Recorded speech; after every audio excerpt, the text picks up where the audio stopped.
Good morning बच्चों। आज हम लोग मानव में पाचन तंत्र का अध्ययन करेंगे। ये हमने एक डायग्राम आपको बनाया है। क्योंकि डायग्राम बनाने में समय ज़्यादा लग रहा है और वीडियो आपका फिर अपलोड होने में भी दिक्कत आ रही है, बड़ा वीडियो जो है अपलोड नहीं हो पा रहा है, इसलिए हमने ये डायग्राम आपको पहले से बना दिया है। ये डायग्राम आप अभ्यास कर लीजिए, मैं आपको इसके बारे में बता दे रहा हूँ। और ये अक्सर परीक्षा में पूछा भी जाता है कि मानव में आहार नाल की या पाचन तंत्र की संरचना का सचित्र वर्णन करिए। तो ये यहाँ पर जो है, ये देखिए, ये मुख गुहा है।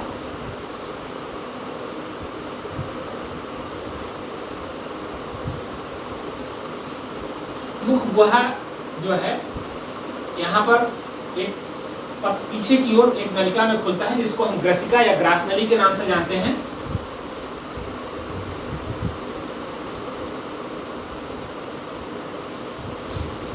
ग्रास नली जो है यहाँ पर एक बड़े नलिका में आकर परिवर्तित हो जाती है, इसको हम अमाशय कहते हैं।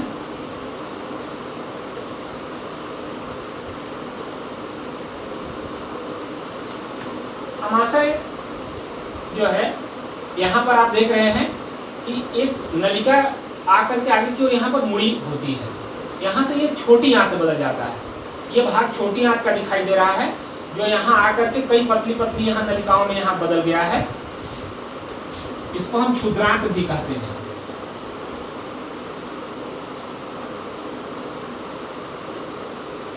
ये क्षुद्रांत है। और ये जो है छोटी आंत के बाद यहाँ पर ये जो है बड़ी आंत है, और बड़ी आंत जो है इस भाग को हम कोलन भी कहते हैं। बृहदांत्र इसको भी कहते हैं, बृहदांत्र, या इसको हम कोलन भी कहते हैं। यहाँ पर ये आप दिखाई दे रहा है मलद्वार।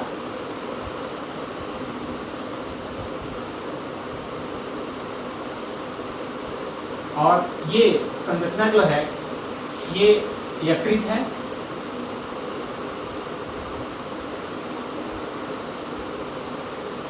ये यहाँ पर पित्ताशय है।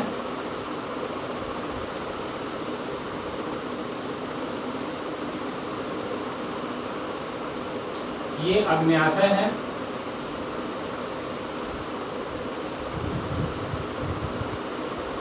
और इस संरचना को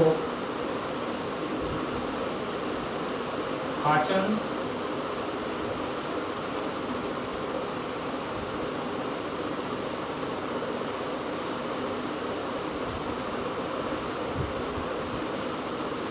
ये पाचन तंत्र की संरचना है। ये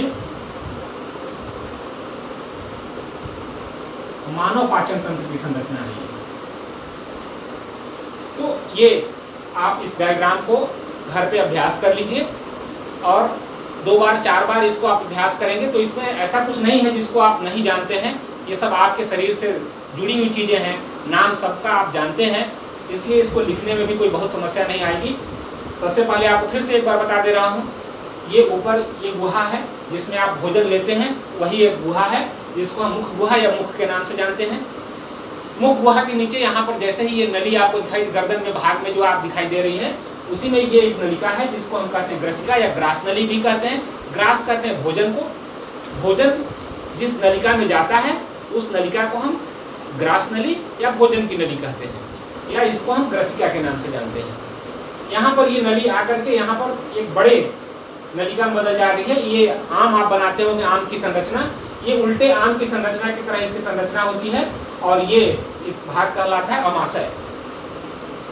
अमाशय के बाद यहाँ पर ये दिखाई दे रहा है एक ये ग्रंथि है जिसको हम कहते हैं यकृत। और ये जो है सबसे हमारे शरीर की सबसे बड़ी ग्रंथि है यकृत। यहीं पर एक ये लाल रंग की संरचना बनी हुई है। अलग अलग कलर से यहाँ दिखाया है हमने, जिससे कि आपको बनाने में आसानी होगी। ये यकृत, इसमें पित्ताशय है, इसमें पित्त का निर्माण होता है। और इसके बाद यहाँ पर ये नली आकर के थोड़ी सी मुड़ी हुई सी आकार की नली यहाँ पर मुड़ी हुई है। इसको हम ग्रहणी के नाम से भी जानते हैं या डिओडिनम कहते हैं। लेकिन ये यहाँ से छोटी आंत शुरू हो गया, ये छोटी आंत का भाग है। यहाँ पर ये जो है ये पूरा आहार नाल हमारा लगभग 9 मीटर लंबा होता है और इस छोटी आंत की लंबाई लगभग 7 मीटर के आसपास होती है। तो ये एक काफ़ी बड़ी नलिका होती है ये, और ये यहाँ पर ये बड़ी आंत है। बड़ी आंत जो है लंबाई तो इसकी छोटी होती है, लेकिन ये जो है इससे ये चौड़ी नलिका होती है और इसको हम कहते हैं बृहदांत्र। बृहदांत्र को के इस भाग को हम कोलन भी कहते हैं। क्या कहते हैं? कोलन कहते हैं। और यहाँ पर आकर के अंत में ये जो है मल द्वार में परिवर्तित हो जाता है। बड़ी आंत का भाग, अंतिम भाग जो है वो मल द्वार बदल जाता है, जिससे समय समय पर मल का त्याग किया जाता है। और ये यहाँ पर अग्न्याशय है। तो ये एक संरचना, इसको हमेशा आप ध्यान रखिएगा कि नामकरण जो करिएगा वो नामकरण जो है एक तरफ करने का प्रयास करिएगा कि इसमें जो है जो भी अंगों का नाम लिखा जाए वो एक तरफ लिखा जाए। दूसरी चीज़ कि जो भी आप इसका ये पाचन तंत्र की संरचना आपने बनाया है, तो पाचन तंत्र को लिखने के पश्चात उसको अंडरलाइन या मोटे अक्षर से लिखा करिए हमेशा। तो आपको अंक जो है, जो परीक्षक हमेशा आपको जो है उस चीज़ को समझ जाएंगे कि बच्चा जो है ये क्या बनाया है, या उस पर ध्यान केंद्रित हो जाएगा। या तो इसको नीचे भी लिख सकते हैं, इस पूरे तंत्र का नाम या सिस्टम का नाम, जो डायग्राम आपने बनाया है उसके नाम को हम नीचे भी लिख सकते हैं, या हम ऊपर भी लिख करके अंडरलाइन कर सकते हैं। तो इसको ध्यान रखिए। हम यहाँ पर जो है हम लोग आज अध्ययन करेंगे पाचन तंत्र की। पाचन तंत्र में जो है मुख्य चीजें हम लोग जो पढ़ेंगे उसमें पहला चीज तो जो है आहार नाल, और दूसरा हम लोग पढ़ेंगे ग्रंथियां। आहार नाल के भाग को हमने आपको बताया कि ये हमारा मुख गुहा है। मुख गुहा में आप जानते हैं कि दांत होता है, जीभ होता है और लार ग्रंथियां होती हैं। तो हम लोग एक एक करके इसमें से बारी बारी से एक एक ऊपर से नीचे की ओर हम लोग आएंगे और यहाँ से देखते जाएंगे कि कैसे कैसे जो है भोजन में पाचन कैसे कैसे होता है, किस किस भाग में क्या क्या परिवर्तन होता है भोजन में। आप जानते हैं, पहले हम लोगों को जानना ये जरूरी है कि हम भोजन में लेते क्या हैं। बार बार आ रही है पाचन।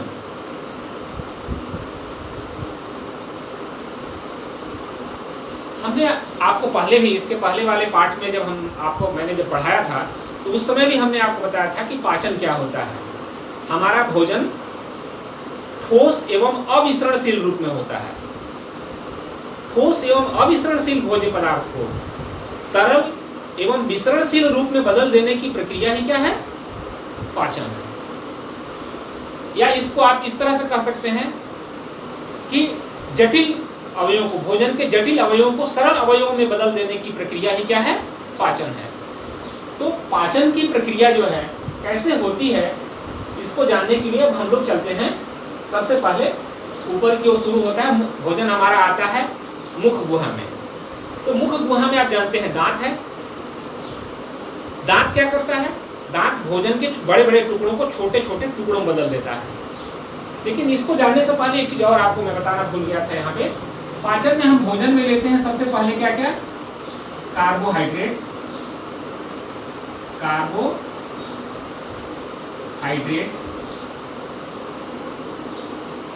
दूसरा क्या लेते हैं? प्रोटीन। और तीसरा लेते हैं वसा। इसके अलावा हम विटामिन्स, खनिज लवण और जल लेते हैं। लेकिन उन सबों के पाचन में बहुत ज़्यादा समस्या नहीं है। मुख्य रूप से पाचन के लिए हमारी तीन चीज़ें, जो कार्बोहाइड्रेट, प्रोटीन और वसा, ये बड़े अवयव होते हैं और जटिल रूप में होते हैं। इनके पचाने की जो है प्रक्रिया मुख्य रूप से हम लोगों को समझनी है। तो हम यहाँ पर शुरुआत करते हैं मुख गुहा से। मुख गुहा में हमने बताया कि हमारे दांत क्या करते हैं? भोजन के बड़े बड़े टुकड़ों को छोटे छोटे टुकड़ों में बदल देते हैं, पीस देते हैं उसको, और भोजन छोटे छोटे टुकड़ों में बदल जाता है। इसके अलावा मुख गुहा में लार ग्रंथियां होती हैं। लार ग्रंथियों से लार का स्राव होता है, और लार का स्राव जब होता है तो भोजन जो है लार में धीरे धीरे मिलते जाता है। यहाँ पर भोजन का पाचन तो बहुत आंशिक पाचन जिसको हम कह सकते हैं, बहुत पूरी तरह भोजन तो पच नहीं जाता है, लेकिन भोजन का पाचन प्रारंभ हो जाता है, और वो भी मुख्य रूप से कार्बोहाइड्रेट का। एक उदाहरण मैं पहले आपको दे दूं, तब आपको बात थोड़ी स्पष्ट और अधिक हो जाएगी। आप रोटी खाते हैं, और रोटी खाते हैं तो आप रोटी मुंह में जब लेते हैं तो उस समय रोटी का स्वाद आपको बहुत पता नहीं चल पाता है, लेकिन कुछ देर तक जब रोटी आप चबाते हैं तो धीरे धीरे उसका स्वाद आपको मीठा लगने लगता है। अगर आपने इसको ध्यान नहीं दिया है तो कल आप जाकर के घर पे जो है रोटी खाइए और कुछ देर तक उसको चबाइए। कुछ देर तक चबाने के बाद आपको पता चल जाएगा कि रोटी का स्वाद किस प्रकार का है, यानी कि वो स्वाद उसका बदलकर मीठा लगने लगता है। क्यों? क्योंकि हमारा जो रोटी है उसमें जो कार्बोहाइड्रेट है वो मंड के रूप में होता है। किस रूप में होता है? मंड, यानी स्टार्च के रूप में होता है। मंड को हम क्या कहते हैं? स्टार्च। और हमारे मुख गुहा में जो लार होता है उसमें एक एंजाइम होता है जिसको हम टाइलिन कहते हैं, और यह टाइलिन एंजाइम, इसको हम अल्फा एमाइलेज भी कहते हैं।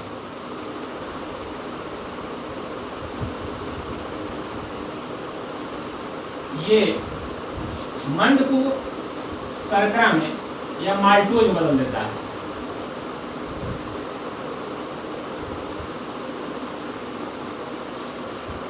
चूंकि मंड अघुलनशील है इसलिए उसके स्वाद का, जब रोटी आप शुरू में प्रारंभ में मुंह में लेते हैं तो उसके स्वाद का पता नहीं चलता है, लेकिन जैसे ही उसकी अभिक्रिया इस टाइलिन नामक एंजाइम या एमाइलेज नामक एंजाइम से उसकी होती है तो उस अभिक्रिया के फलस्वरूप यह एंजाइम इस मंड को माल्टोज या शर्करा में जो है बदल देता है, जिसके कारण यह जो है यह घुलनशील है, और घुलनशील होने के कारण इसके स्वाद का हमें जानकारी होने लगती है कि ये जो है किस स्वाद का है। वैसे ही आपको, अगर आपका प्रिय भोजन आपके सामने आ जाए तो भी आप देखते हैं कि आपके मुंह में लार टपकने लगता है। वैसी स्थिति में भी जो है यह लार का काम यह है कि सबसे पहले भोजन को लुगदी के रूप में बदल देना या फिसलनदार कर देना, जिससे कि वो आसानी से इस नलिका में फिसल कर नीचे आ सके। ये हमने बताया आपको कि मुख गुहा में भोजन जब आता है तो लार के कारण वो फिसलता है, और फिसल करके जब नीचे आता है तो एक क्रिया इसमें होती है, क्रमाकुंचन की गति होती है। क्रमाकुंचन में दो चीजें होती हैं। यहाँ की जो आहार नाल की जो पेशियां हैं, चाहे वो ग्रसिका हो या छोटी आंत या बड़ी आंत, जहाँ भी है, हर जगह भोजन आगे बढ़ने के लिए ये क्रमाकुंचन की गति होती है। उसमें क्या होता है कि पेशियों में जो आहार नाल की पेशियां हैं वो संकुचित होती हैं और फिर शिथिल हो जाती है, यानी अपने स्थान पर आ जाती है। तो संकुचित और शिथिलन, संकुचन शिथिलन, इसके कारण क्या होता है, भोजन आगे की ओर बढ़ते जाता है और आहार नाल में इस प्रकार से जो है लहरें उठने लगती हैं और भोजन आगे की ओर बढ़ने लगता है। तो इस प्रकार से जो है भोजन आगे बढ़ करके अमाशय में आता है। अमाशय में भोजन आता है तो यहाँ 3 से 4 घंटे तक जो है भोजन रुकता है। इसलिए हम एक बार जब खाना खा लेते हैं तो हमें 3 से 4 घंटे तक पुनः भोजन करने की आवश्यकता महसूस नहीं होती है। अब यहाँ पर अमाशय में एक जठर रस का स्राव होता है। जठर रस में 3 चीजें मुख्य रूप से होती हैं। एक तो पेप्सिन एंजाइम होता है, दूसरा अम्ल होता है हाइड्रोक्लोरिक अम्ल, और तीसरा जो है श्लेष्मा होता है। आपको बता दें कि ये जो है जितने देर में यहाँ, जब तक यहाँ भोजन रहता है अमाशय में, ये इन एंजाइम्स का उसमें जो है क्रमानुकंचन के कारण जो है भोजन इसमें जो है एंजाइम से मिलते रहता है, लहरें उठते रहती हैं और एंजाइम्स उसमें भोजन से पूरे भाग में मिलते रहता है, जिसके कारण जो है भोजन का अधिकांश भाग जो है अधपचे भोजन के रूप में बदल जाता है। क्या क्या होता है ये देख लीजिए एक बार। अम्ल क्या करता है, यहाँ पर जैसे ही इसमें भोजन आता है अम्ल का स्राव शुरू हो जाता है। अम्ल क्या करता है, इसके कई काम हैं। जैसे भोजन आप जब लेते हैं तो भोजन के साथ कुछ बैक्टीरिया वगैरह या रोगाणु वगैरह भी, छोटे छोटे जीव भी इसमें भोजन के साथ आ जाते हैं, उन सबको वो मार देता है। दूसरा काम, भोजन चूंकि 3 से 4 घंटे तक यहाँ रहता है, इसलिए भोजन सड़ने ना पाए, इसलिए सड़ने से भोजन को बचाता है। तीसरा काम इसका है कि यहाँ पर ये एंजाइम्स जो इसमें स्रावित होंगी, उन एंजाइम को सक्रिय कर देता है, यानी ये निष्क्रिय रूप में जो पड़ी हुई है इस अमाशय में, उनको सक्रिय कर देता है। और सक्रिय होते ही यह एंजाइम क्या करता है, ये प्रोटीन को आपका पाचन शुरू कर देता है। अमाशय में भोजन का पूरी तरह से पाचन नहीं होता है। इसके बाद श्लेष्मा है। श्लेष्मा इसकी दीवारों से स्रावित होती है, अमाशय की दीवारों से श्लेष्म का स्राव होता है, और यह श्लेष्म क्या करता है, अम्ल के प्रभाव को कम करता है। नहीं तो पता चला कि ये अम्ल के कारण जो है ये अमाशय की दीवारें भी जो है गल जाए। आप देखते हैं किसी के ऊपर एसिड फेंक दिया जाता है, या प्रयोगशाला में अगर एसिड आपके किसी त्वचा पर गिर जाए तो त्वचा जल जाती है। उसी तरह से यहाँ पर अगर त्वचा जो है इस अमाशय की दीवारों पर अगर प्रभाव अपना डाल दे तो ये इस जो है क्षतिग्रस्त हो सकती है। इसलिए उसको बचाने के लिए श्लेष्मा जो है का स्राव होता है, और ये श्लेष्म जो है इनकी दीवारों को सुरक्षित रखता है। इसके बाद भोजन यहाँ से आगे की ओर बढ़ता है, ये जिसको हम ग्रहणी या डिओडिनम भी कहते हैं। इसके बाद भोजन ये यानी कि छोटी आंत, ये डिओडिनम जो भाग है वो छोटी आंत का भाग है, और ये आपको बहुत सारी नलिकाएं इस प्रकार से ये मुड़ी हुई भाग दिखाई दे रही है, ये छोटी आंत है। छोटी आंत में अब भोजन आता है तो यहाँ पर भोजन का पूर्ण पाचन होता है। अब आपको बता दें कि भोजन जो है इसमें आने से पहले यहाँ पर आप दिखाई दे रहा है कि ये भाग है यकृत है। यकृत, इसको जिगर कहते हैं। जिगर आप समझ रहे हैं, जिगर मतलब बहुत इंपॉर्टेंट, बहुत महत्वपूर्ण भाग है शरीर का, और शरीर की सबसे बड़ी ग्रंथि है। इसको ध्यान रखिएगा, परीक्षा में पूछा जाता है कि हमारे शरीर की सबसे बड़ी ग्रंथि कौन है, यकृत है।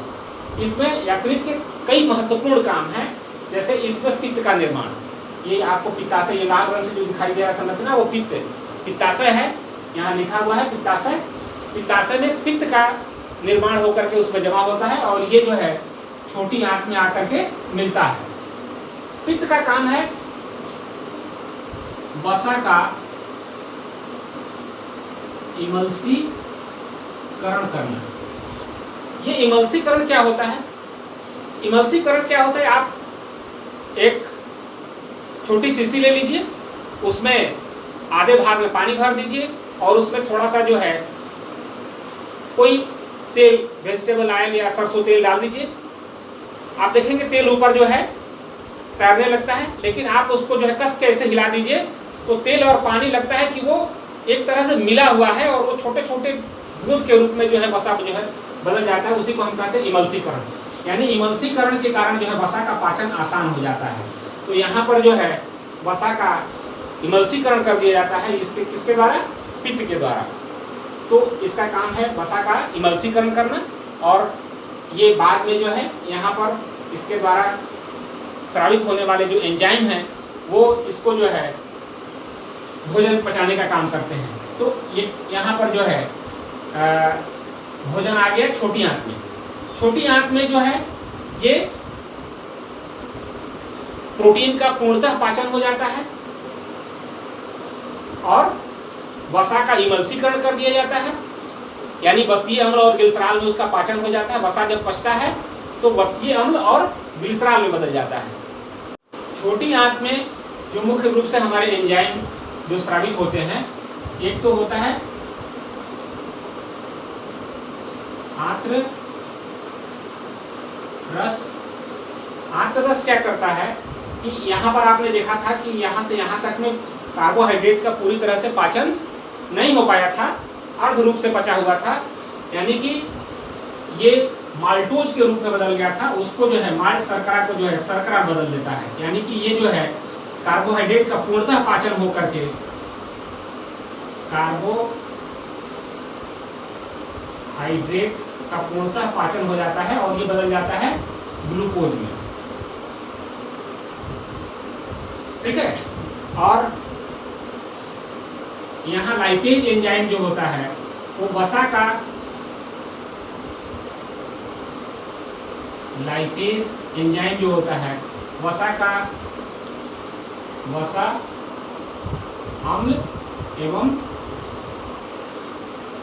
ग्लिसरॉल में बदल जाता है, और यहाँ पर प्रोटीन जो है ये का भी पाचन हो जाता है, और इस प्रकार से जो है ये पूर्णतः भोजन का पाचन ये छोटी आंत में हो जाता है। और इस प्रकार जब भोजन जो है पचने के पश्चात ये आता है बड़ी आंत में। बड़ी आंत का यह भाग जो है कोलन कहलाता है, बृहदांत्र या ये भाग कोलन है, और ये जो है ये मलाशय और ये है मलद्वार। यहाँ पर एक छोटी सी संरचना आपको दिखाई दे रही है, ये कृमि रूप परिशेषिका इसको हम कहते हैं। और ये कृमि रूप परिशेषिका हमारा एक वेस्टिजियल ऑर्गन या जो है अवशेषी अंग है। ये पाचन में इसका कोई रोल नहीं है। ये पूर्व में हमारे पूर्वजों में ये अंग जो है शाकाहारी जो जंतु होते थे उनमें जो है उनमें भी इसकी आवश्यकता पड़ती थी, लेकिन अब इस हमारे शरीर में ये अवशेषी अंग के रूप में पड़ा रहता है। और यहाँ पर अंत में सारी चीज़ों का अवशोषण इसमें जो है का मुख्य काम इसमें जो है बड़ी आंत में बृहदांत्र में होता है।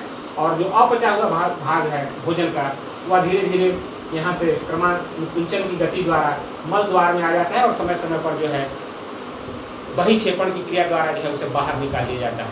तो ये हमारा जो है ये भोजन का पाचन है।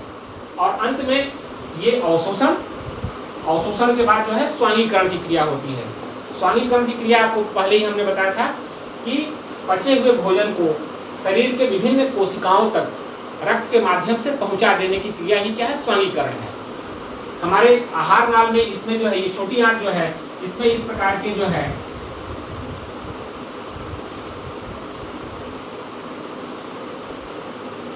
संरचना होती है, और इसमें ये रक्त नलिकाएं होती हैं।